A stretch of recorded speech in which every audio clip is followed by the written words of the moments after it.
आज की इस वीडियो में हम आपको प्रेपोजिशन के अंतर्गत बियॉन्ड के कुछ वाक्य बताएंगे कि बियॉन्ड एक प्रेपोजिशन है, इसका प्रयोग हम कैसे करते हैं, कहाँ करते हैं, क्या इसका अर्थ होता है, ये इसमें जानेंगे। तो सबसे पहले हम वीडियो को शुरू करते हैं बियॉन्ड के अर्थ के साथ। तो बियॉन्ड का जो अर्थ होता है वो है के बाद, यानी के बाद, किसी समय के बाद में, किसी निश्चित समय के बाद में, ठीक है ना। तो ये होता है इसका। और दूसरे में जैसे स्थान से परे, किसी जैसे समझ से परे, ठीक है ना। तो परे के लिए अर्थ में हम से परे, यानी कोई चीज़ से परे है, समझ से परे है, से यानी से परे, सपनों से परे, ठीक है ना। तो कई कुछ चीज़ें ऐसी हैं जो से परे के अर्थ में हम इनका प्रयोग भी करते हैं। आइए वाक्यों के माध्यम से आगे बढ़ते हैं। जैसे मान लीजिए अगर कहा जाए कि उसे 10 बजे के बाद जागते नहीं रहना चाहिए, तो इसको लिखा जाएगा बियॉन्ड के साथ he should not stay, he should not stay, he should not stay awake beyond beyond 10 o'clock, beyond 10 o'clock। उसे 10 बजे के बाद, यानी कितने बजे के बाद में, 10 बजे के बाद में, बियॉन्ड 10 o'clock 10 बजे के बाद, बियॉन्ड 9 o'clock 9 बजे के बाद, बियॉन्ड 8 o'clock 8 बजे के बाद, बियॉन्ड 7 o'clock 7 बजे के बाद, ठीक है ना। तो कितने बजे के बाद में, बियॉन्ड 5 o'clock 5 बजे के बाद, ठीक है ना। तो कितने बजे के बाद में क्या काम करना चाहिए, क्या काम नहीं करना चाहिए, ये टेंस की बात है, ये वाक्य की बात होती है। लेकिन कितने बजे के बाद, बाद का अर्थ देने के लिए हम बियॉन्ड का प्रयोग करते हैं, के बाद, ठीक है ना। 10 बजे के बाद, ये रहा के बाद। अब मान लीजिए, अगर मान लीजिए दूसरे वाक्य में हम वाक्य आगे बढ़ाते हैं। अब मैच को जीतना उसके पहुंच से परे है, मैच को जीतना उसके पहुंच से परे है, तो इसको कैसे लिखा जाएगा। या तो हम टू विन द मैच करें, to win the match, to win the match is beyond, the reach, is beyond the reach of him। To win the match, to win the match, match को जीतना, हम यहाँ ये भी लिख सकते हैं winning the match, मैच को जीतना, winning the match is beyond the reach of him। या फिर हम ऐसे लिखें to win the match is beyond the reach of him, उसकी पहुंच से परे है, यानी कि मैच को वो जीत नहीं सकता है। To win the match is beyond the reach of him, तो यहाँ उसकी पहुंच से परे, या उसकी पहुंच की, उसकी सीमा से परे है वो। तो बियॉन्ड का मतलब है से परे। अब जैसे मान लीजिए अगर हमें कहना पड़े कि उसके प्रति निर्दयी होना मेरे शब्दों से परे है, उसके प्रति निर्दयी होना शब्दों से परे है, ठीक है ना। उसके प्रति निर्दयी होना, तो इसको लिखेंगे to be cruel,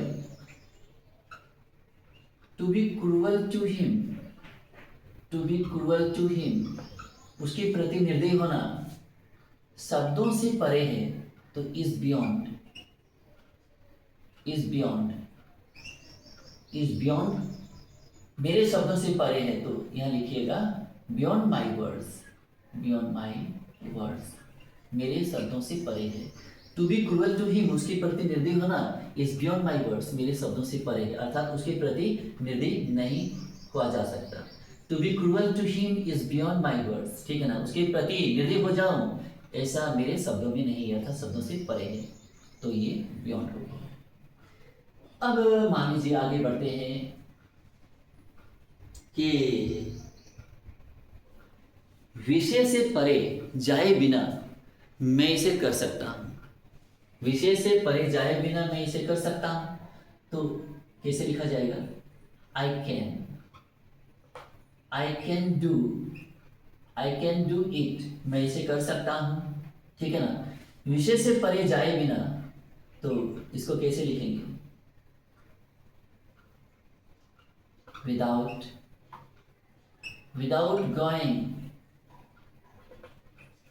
going beyond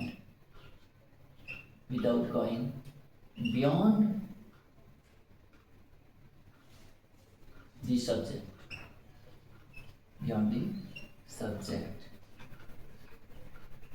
विषय से परे, बियॉन्ड द सब्जेक्ट्स, विषय से परे, विदाउट गोइंग, जाए बिना, आई कैन डू इट, मैं इसे कर सकता हूँ, I can do it without going beyond the subject, मैं सब्जेक्ट से परे यानी कि विषय से परे जाए बिना मैं इसे हल कर सकता हूँ। तो ये बियॉन्ड का प्रयोग है, ठीक है। अब जैसे मान लीजिए आगे हमें लिखना पड़े कि उसकी सफलता संदेह से परे है, उसकी सफलता संदेह से परे है, तो कैसे लिखेंगे इसकी? उसकी सफलता, his success, उसकी सफलता is beyond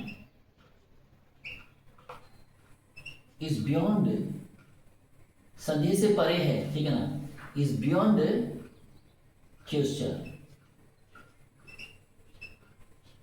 his success is beyond question, उसकी सफलता संदेह से यानी प्रश्न से परे है, यानी कि प्रश्न से परे अर्थात संदेह से परे है, यानी कि उसकी सफलता जो है उस पर संदेह नहीं किया जा सकता, उसकी सफलता जो है वो निर्विवाद है, ठीक है ना, उस पर विवाद नहीं हो सकता, ठीक है। अगले वाक्य देखिए,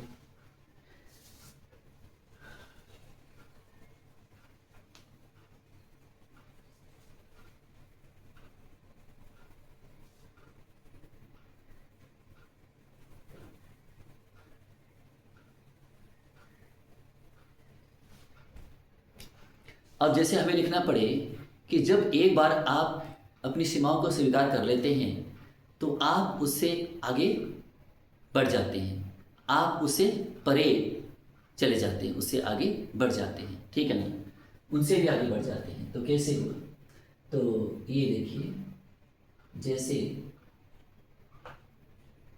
once you एक बार जैसे एक बार अपनी सीमाओं को स्वीकार कर लेते हैं, जब आप एक बार once you accept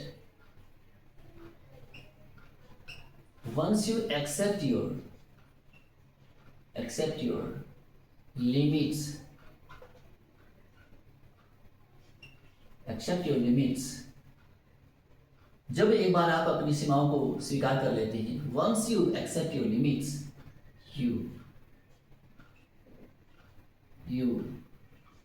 go beyond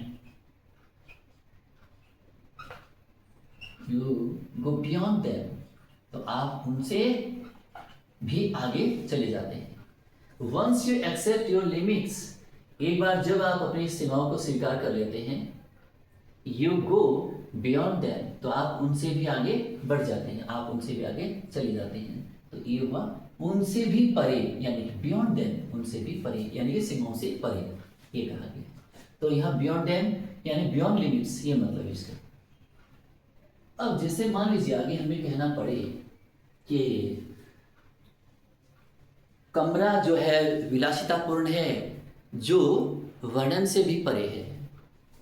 कमरा, अब जैसे कमरे को क्या बोले, the room is luxurious,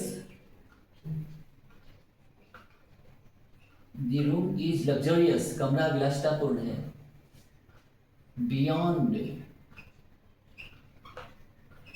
beyond my description,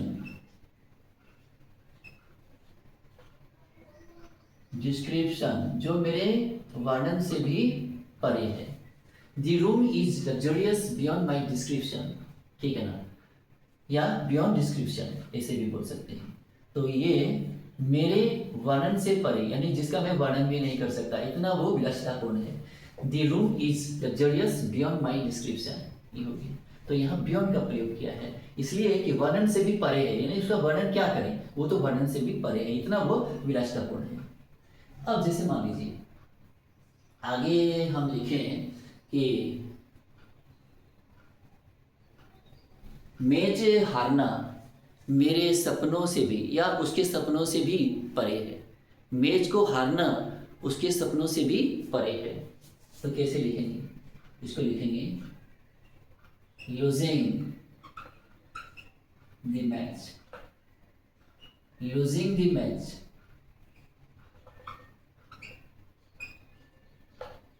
match को हारना, losing the match is far beyond, is far beyond। Match को हारना, ठीक है ना, मैच को हारना उसके सपनों से भी परे है, इसको वो सपना भी नहीं देखता मैच हारने की। तो losing the match is far beyond, beyond my dreams कर दीजिए, माई ड्रीम्स यानी उसके सपनों से, तो हिज ड्रीम्स हो जाएगा, ठीक है ना, मेरे सपनों से या उसके सपनों से, तो हिज ड्रीम्स कर दीजिएगा, his dreams. Losing the match is far beyond his dreams. Match को हारना, मैच हार जाना उसके सपनों से भी कहीं परे है, ठीक है ना। फार बियॉन्ड का मतलब है कहीं परे, यानी कहीं ज्यादा, कहीं परे। तो ये है बियॉन्ड का यूज, यानी सपनों से भी परे, यानी सपने में भी नहीं है। बियॉन्ड हिज ड्रीम्स, उसके सपनों से कहीं परे है मैच को हार जाना। अब देखिए कुछ अगला वाक्य, जैसे अंग्रेजी बोलना उसके बस की बात नहीं है, अंग्रेजी बोलना उसके बस की बात नहीं है। तो कैसे लिखेंगे इसको, अंग्रेजी बोलना, to speak, to speak English, to speak English, अंग्रेजी बोलना is beyond, is beyond, is beyond him, उसकी पहुंच से यानी उससे परे है। to speak English is beyond him, यानी अंग्रेजी बोलना उसकी बस की बात नहीं है, यानी कि वो उसकी सीमा से परे है। तो to speak English is beyond him, अंग्रेजी बोलना उससे परे है, अर्थात उसके बस की बात नहीं है अंग्रेजी बोलना। तो यहाँ बियॉन्ड हिम का मतलब उसके बस की बात नहीं, बियॉन्ड मी मेरे बस की बात नहीं, बियॉन्ड देम उनकी बस की बात नहीं, बियॉन्ड यू आपके बस की बात नहीं, ठीक है ना, बियॉन्ड हर उसके बस की बात नहीं, ठीक है ना, बियॉन्ड सीता सीता के बस की बात नहीं, ठीक है ना, बियॉन्ड राम राम के बस की बात नहीं। तो ऐसे इसकी हिंदी बनती है। आगे चली जाते हैं, जैसे मान लीजिए अब जो है अगला वाक्य देखिए, अब उसकी कार मरम्मत से परे है, उसकी कार मरम्मत से परे है, यानी कि वो इतनी जो है कार खराब हो गई है कि उसको ठीक नहीं कराया जा सकता है, उसकी कार। तो कैसे लिखेंगे, हिज कार इज बियॉन्ड। छोटे छोटे वाक्यों के माध्यम से हमने आपको समझाया है, तो इसको आपने जरूर समझ लिया होगा। His car is beyond repair, उसकी कार मरम्मत से परे है, अर्थात वो आए दिन खराब हो जाती है, वो खराब होती रहती है, वो ठीक नहीं हो सकती है पूरी तरह से, इसीलिए कहा जाता है his car is beyond repair, उसकी कार तो मरम्मत से परे है, अर्थात उसकी कार की मरम्मत अब नहीं की जा सकती। तो ये हुआ बियॉन्ड, बियॉन्ड का मतलब हुआ से परे। तो मुझे लगता है कि इतना काफ़ी है, आपको समझ में आ ही गया होगा, और अधिक से अधिक मेरे इस वीडियो को शेयर कीजिएगा और चैनल को सब्सक्राइब भी कर लीजिएगा। Thank you so much.